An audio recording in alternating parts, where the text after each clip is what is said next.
My mother-in-law let herself into my house in the middle of the night and kidnapped my 4-week-old baby, and now I'm considering divorce because my husband doesn't see how messed up this is. So a little backstory. My husband is an only child. His mom has always been very involved. We got along somewhat, but she always sort of crossed some lines. She has a key to our house for emergency purposes only because she lives 4 blocks away. I had our daughter 4 weeks ago.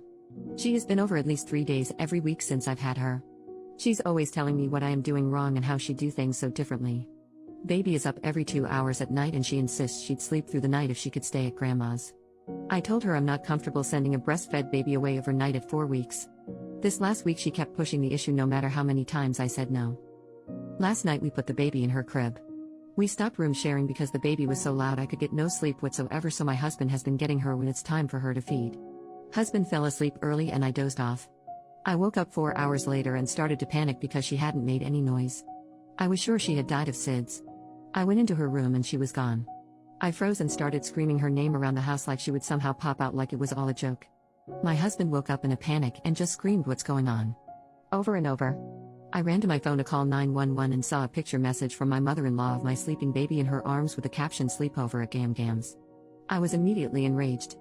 I screamed so hard I almost vomited. I called her and saw red. I told her I was coming to get the baby and she would never see her again and to never contact our family again. My husband decided it was best if he went to get her. When he came back he said his mother decided to let herself in and give us a break, that she was sure we'd hear the text and she thought we would be thanking her for a night's sleep. I do not give a damn. I hate her. I cannot forgive her for this. My husband thinks I need to calm down. That we just need to get our key back. His lack of urgency about the situation makes me want to divorce him.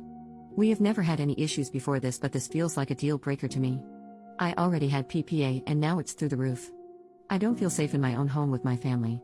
I hate my mother-in-law. I hate my husband. When I think about what happened I sob uncontrollably.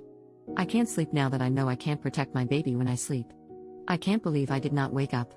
I feel like the biggest piece of crap mother. If any danger really came I would have let my daughter down. Am I overreacting for wanting a divorce or for never wanting to see my Mill again? My husband and mother-in-law think it's my hormones and I have overreacted. Am I overreacting? I just needed to talk about it with non-involved parties. I have no friends or family for hundreds of miles. Oh, and she also fed her formula while she had her, but that's the least of my worries. It still infuriates me because breastfeeding has been really hard for us. Edit. I just wanted to give everyone a quick update. I didn't respond, but I've read every comment and the support I got has meant so much to me. I bawled reading them because I finally felt like someone was on my side. I called my mom late last night and I got a hotel. I refused to tell my husband where I was going but told him the baby and would be safe. My mom is disgusted about what I've been through. She's getting on a plane today to come help me. This entire experience has pushed me to the point that I need therapy, so today my first order of business is getting a therapist set up as soon as possible. I decided to go alone for a while and when I'm ready, go with my husband to see if there is a chance to move past this. Right now I still don't want to, but I also agree I'm not in the place to make life-changing decisions. Either way, I can never move back into that house. I don't know what my plan is past these next few days yet, but I'm just going to take it day by day for right now.